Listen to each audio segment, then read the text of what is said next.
Okay, guys, so we're going to be checking out this video from Any News. This is a beginner's guide to Fate Apocrypha. I probably should have watched this before I started the show. As of right now, I've watched about 7 episodes, and I'm actually pleasantly surprised at how good it is. The pacing is very good. The fighting is still very good, even though it's not ufotable. It's still A1 Pictures did the Fate Apocrypha, and it looks really good. The sound design is really, really good. And I mean, I've been having a good time. Maybe it might dip in quality like later on. I have no idea, but right now I'm having a good time. So yeah, let's get into it. So Fate Apocrypha is right around the corner, and some of you may be wondering, wait, this doesn't look like the Fate stuff that I'm used to. Why does everyone look different, and who's that guy, and who's this guy? Well, let's get two things clear right off the bat. One, this isn't Fate Stay Night, and it doesn't take place in the same world as any of the Fate animes that we've seen before. Yes, And two, this isn't done by Ufotable, but rather by A1 Pictures. still good. It's still good as long as as long as the studio is not like freaking JC Staff or something. Now, before you Ufotable elitists start raging, just hear me out first.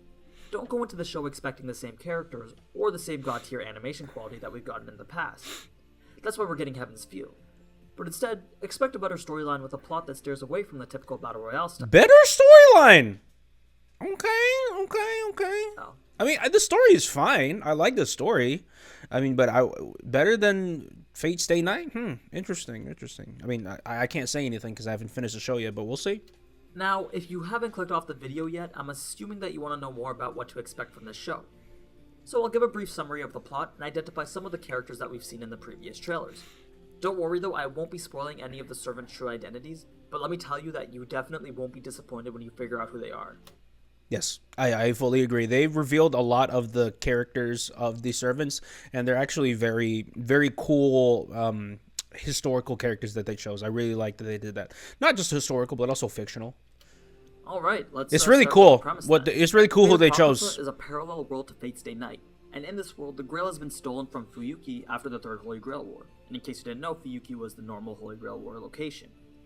So the group that stole it goes by the name Yigda Millennia, which I'm pretty sure is a name that the author came up with by typing random letters into a keyboard, but that's beside from the point. The group at the time was Wait, didn't the Nazis steal it? I thought the Nazis stole the Grail. No? a part of the Mages Association. You know, the self-preservative group that controls and hides the development of magic. But anyway, after a few Magic or Magecraft? years, around the time that would be the Fifth Holy Grail War, which for contrast is the same time as the Unlimited Bladeworks route, the group declares their possession of the Grail and leaves the Mages. Wait, hold on. No, what? Okay, this is going by pretty quickly. So if I pause a lot and I rewind a lot, I rewatch a lot, I apologize. But I'm really trying to really trying to follow everything. Association. You know, the self-preservative group that controls and hides the development of magic. But anyway, after a few years, around the time that would be the Fifth Holy Grail War, which for contrast is the same time as the Unlimited Bladeworks route, the group declares their possession of the Grail and leaves the Mages Association. So the people over at the Mages Association are like, what the hell, dude? And they go and send a bunch of Magi over to retrieve it, and just like the assassins from Fate Zero, they all get wrecked by this dude. Except for one. The one remaining mage activates a part of the Grail that allows for the summoning of 14 servants, which is 7 more than we usually see.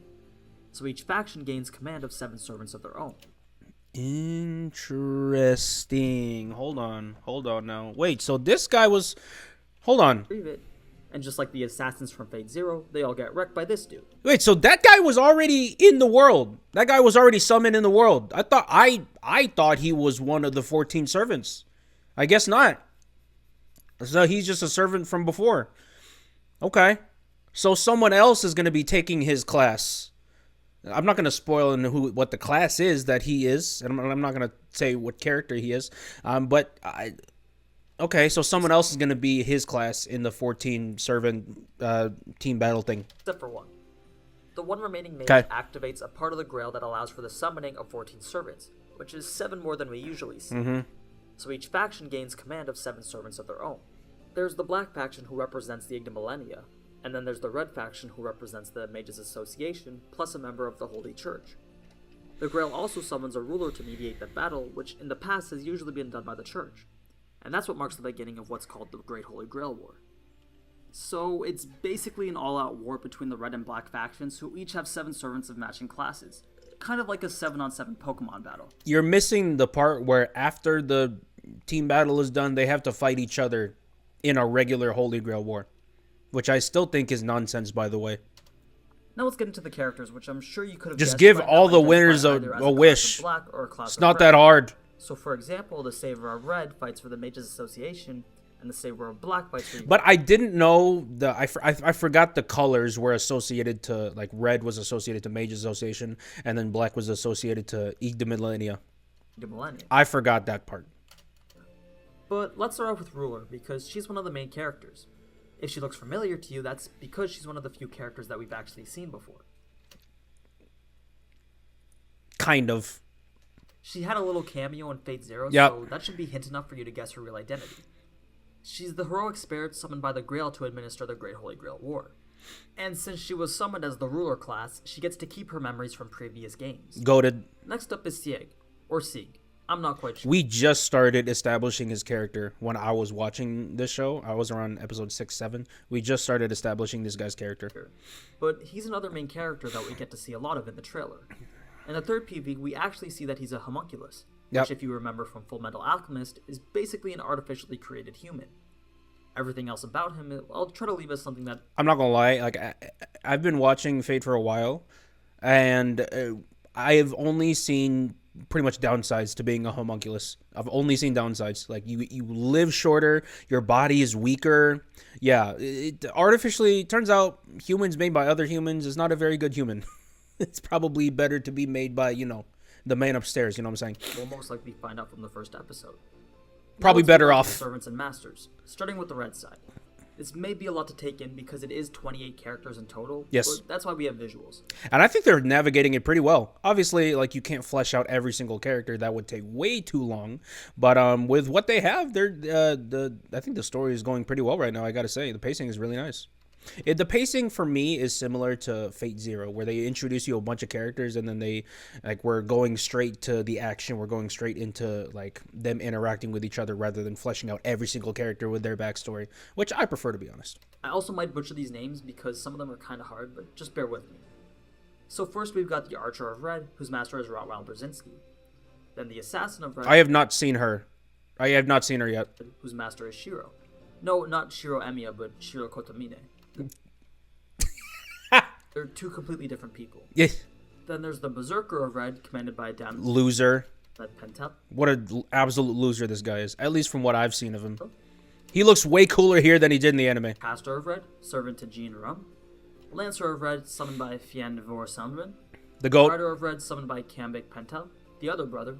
And finally, Saber of Red, who's servant to Kairi Sisigo. Love that guy. Out of all the masters that I've mentioned, the only ones that appeared in the PVs were Shiro and Kairi. So perhaps the others aren't as significant as Saber and Assassin will be. I still need a 1v1 with him and Kiritsugu, by the way. Now, switching over to the black side, we've got the Archer of Black, whose master is Fior Forvej. Yep. Assassin of Black. Nonali. Servant to Reika Rikudo. Berserker of Black, servant to Koles Forvej. Caster of Black, who was summoned by Rosh Flame. Did you slur your words there, buddy? Servant to Koles Forvej. Caster of Black, who was summoned by Rosh Flame. No, that's probably just how you pronounce the name, but it sounded like he was slurring real quick. Lancer of Black, servant to Darnik Reston. Yeah, but he's not part of the 14. He's not part of the 7. He's... Rider of Black, servant to Selenik Iskul. And finally, the Saber of Black, who's servant to Gordes Musique. Alright, so were you able to take all that in? Believe it or not, we actually got to see all the servants in the past previews. Here, take a look at this clip from the latest one. Mm-hmm. Yep. Oh no, I take it back. I did see the Archer. Believe it or not, I did see the Archer of Red. No, Archer. What Archer are they again? I forgot, man. No, Archer of Red. Yeah, Archer of Red. My bad. I actually got to see all the servants in the past previews. Yeah. Here, take a look at this. She just looked very different from that picture that they used.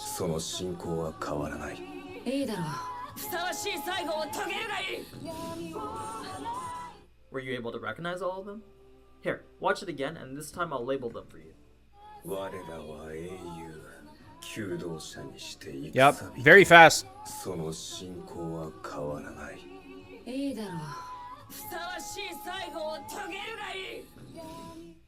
But yeah, now that you know a bit more about what you're seeing, you should be able to appreciate the show a bit more. If you watch the first couple of trailers again, I guarantee you'll be like, damn, this actually looks pretty good. Also, a soundtrack by Egoist is just the icing on top. So if you like any of the other I mean, it is pretty good. So at least from what I've seen, I'm only on episode 7, and it's been nice. Fate series, or just want to watch a team battle for the ages, give the show a chance. That's pretty much what you need to know without getting into any of the spoilers. But if you'd like me to make a video on the servants and their true identities, then let me know in the comments below. Yeah, very, very spoiler free, I gotta say, which I appreciate. I know who most of them are, and they're pretty known people from around history, so I think it'd be really cool to make a video like that. Did he make a video on it eventually? Did he? I don't see it. I mean, at least in the suggested, but he probably did. They probably did. But I mean, this is a fantastic video. Again, probably should have watched this before I even started the actual series. But you know, better late than never, I guess. I got a little bit more closure on the system of Fate Apocrypha. And it looks like, yeah. I mean, I guess that guy. That guy wasn't part of the 14, and he was a servant that was summoned before. But that just begs the question: how was he even here still?